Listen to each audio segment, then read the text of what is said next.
your mother now. It's not giving mom. It's giving white dudes for Harris. It's giving child of Satan.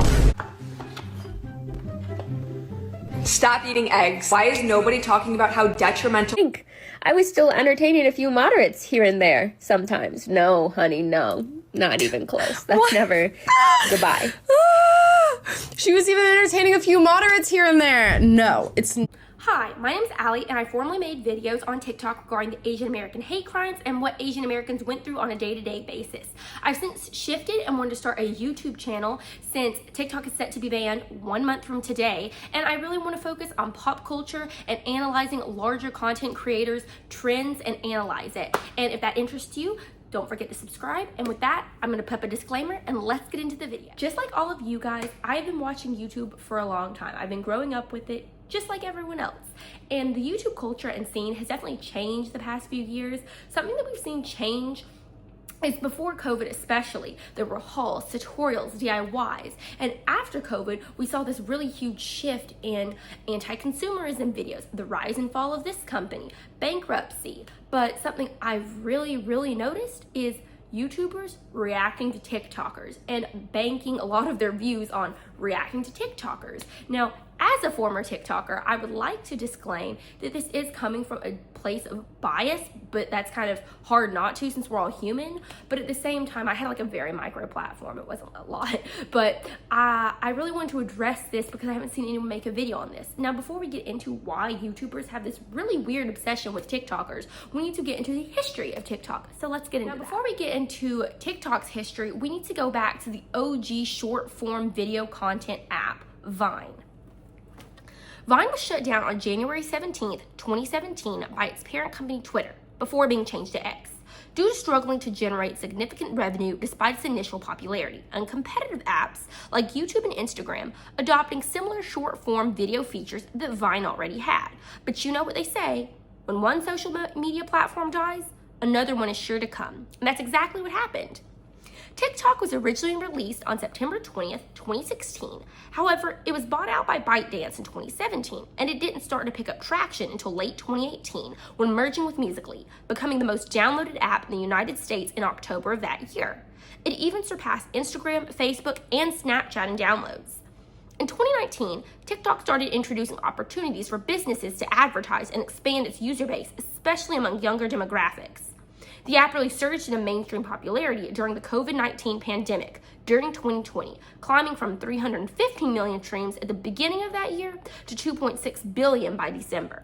Now, I could give you this long list of why TikTok became this very attractive app to a lot of people in society at this time, but I think one of the key features is the fact that it was easy to use, it was accessible, and it gave everyone this chance to become viral or famous. It was even joked about amongst a lot of friend groups, especially my own, where like, oh, I hope my video goes viral, I hope I go famous. Because since TikTok was a newer app and a newer platform with this mysterious algorithm, it felt like everyone kind of had this even playing field that they could all equally have the opportunity to get famous. Recognize is the algorithm is what has put a lot of people on. Not talent, not anything special. Like the algorithm has really boosted them. And that's something we've never had on a social media platform before. Think about it. You watch one video about a person or a topic or a story or whatever, and then the algorithm just pushes you that thing over and over and over and over again. Then you discover all these new people. It's incredible. It's very powerful. And it is exactly why this ban is really asking for the sale of TikTok, because any American company that has that algorithm is going to be powerful and rich as fuck. The point being, if this app goes away and the algorithm goes away, the ability to be discovered on social media is going to be as hard as it once was, which is hard. It's really fucking hard to break out. You're not just going to be able to jump on what everybody is talking about or what everybody is doing and get carried by the algorithm, because no other... I'm under the personal belief that the reason YouTubers are so obsessed with TikTokers is that it's jealousy. I mean, it's much easier to build a following on TikTok compared to YouTube, mainly because of the algorithm and how it's set up. And I understand that a YouTube subscriber and a TikTok follower do not equally weigh the same. However, at the end of the day, TikTok is the easiest platform out of all of them in order to get noticed and get a platform made. Follows are nothing. They're not even close to a subscriber on YouTube unless you're a shorts creator, and then it's very easy to get subscribers. But that's nothing. On TikTok, that is nothing. As much as I mean, it sucks to say, but that is nothing. You can have literally, because what happens is, like, on YouTube, if you wanted to be a YouTube creator, even Instagram, you have to make a consistent amount of really well-performing videos over the course of so many months to get 100,000 subscribers or something like that, or TikTok post or Instagram post. On TikTok, people can get to 100, 500,000 subscribers by having one TikTok. As previously mentioned, I do understand that a YouTube subscriber and a TikTok follower do not equally weigh the same amount. However, numbers control our lives. We're human. Like the amount of money you have in your bank account, the amount of money you're in debt to, the amount you weigh on the scale. Numbers control our lives. We're in a capitalistic society, at least if you're in America, we are. And I understand that it makes people feel a certain type of way, and it's important to also acknowledge that, because let's be honest here, if you're a YouTuber and it took you like 3 years to get 20k subscribers or 10k subscribers, but there's some like punk 18-year-old made one single TikTok video and then they got 10k followers from it, you're gonna feel some type of way. Let's be honest, you're gonna feel a certain type of way, because it's like, oh, you just made one video and like you got viral. But like, I get it, but at the same time, we shouldn't be tearing other people down because they created content and it became easier for them than you. Another thing is that TikTok seemed more attractive to the average person because it was more user-friendly and easy to follow compared to YouTube. With a TikTok app, you could easily just whip out your phone, film a 1 to 3 minute video, and be on your way. Plus, the editing software was built into the app. Compared to TikTok, a lot more people feel the need to have a script, a lot of editing, maybe a ring light, a whole room, a mic. You don't have to have these things, but these are things that it's just a different vibe or tone compared to TikTok. Another thing is that TikTok, when you're like making those videos, since it's a scroll video, it gives a sense of relatability, like you're FaceTiming a friend, because they're vertical videos, and people would just open up the app, talk about how their day went and what they're feeling, and it made it a lot more relatable. This is how the TikTok algorithm worked. Basically, users could post a video and it would be released to a small number of people. Now, depending on how that small group of people reacted to your initial TikTok video would determine if that video capped off views there or it got pushed further towards more people in the algorithm. This was also based off of hashtags and sound bites that the user used so that TikTok could direct your video to the people that would be the most receptive to it. Users would get excited as they saw their views climb by the 10s or 20s once it was featured on the For You page, but it normally capped off around 200 to 400 views for the average user, unless it was more of a standout video where users could reach up to 1,500 to 4,000 views. This is an estimate, it's not official statistics. Videos do have the ability to resurface and go viral again, but it's less likely.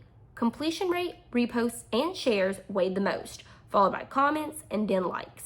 TikTok also determined whether to push the video out further based on engagement on the video. So if a video is being shared, reposted, and commented on more, that weighs a lot more than an individual like by an individual user. So one of the key features, and yet the hardest part to master of TikTok or even Instagram Reels and YouTube Shorts, is to get the user to stop scrolling. So the average TikToker has around 2 to 5 seconds to get your viewer to stop scrolling in order to watch their video before they're on to the next video.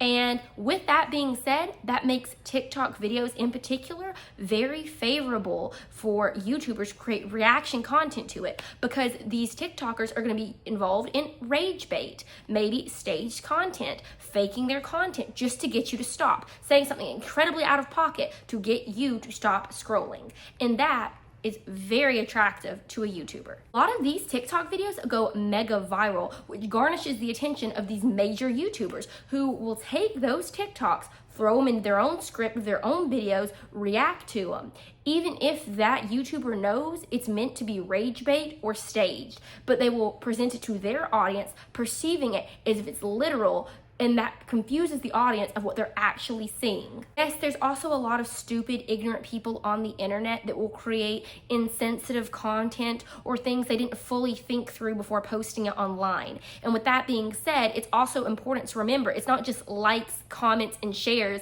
that cause a video to go further in the algorithm, as previously mentioned in the video, but it's also completion rate of a video. Even if you don't interact with it at all, but you finish the whole video, that also helps boost a video further in the TikTok algorithm. The problem with a lot of these YouTubers that are taking these TikTok videos and curating them into one giant reaction video is they're making their audience think that everyone thinks this way, when in reality, you also need to remember that people like Blair White, Brettcooper, a lot of other political people on YouTube will hand select videos that prove their point, and they will also nitpick at which videos they select to add into their YouTube video, because it's important to remember these YouTubers also have an algorithm curated for them.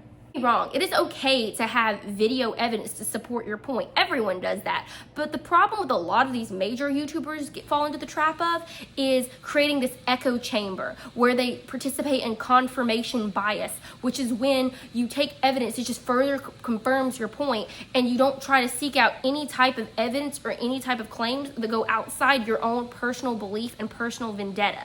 Pay attention to the rhetoric that a lot of these YouTubers use. It's the crazy left, those radical liberals, they're too woke. And you need to remember that that actually is creating further division and further polarization between the parties. And they're doing this to get a reaction out of their fan base, to fall into their internet persona, but it's still not right because they're creating an echo chamber. Acknowledging that TikTok is set to get banned January 19th, 2025, a lot of these YouTubers are gonna have to restructure their content since a lot of them rely on TikTok as reaction content. And I kind of find that funny. Like, they're gonna have to start preying on YouTube Shorts and Instagram Reels to get some content out there because they're gonna be lost without TikTok. Anyways, I want to thank you for watching my video. I really appreciate it. I want to continue doing more out-of-the-box content related to pop culture and patterns on YouTube and trends in society. And yeah, and if you came from my TikTok, thank you so much. I really hope this channel grows and I can look towards creating content in a different way since TikTok is over. And yeah, I hope you subscribe and I'll see you real soon.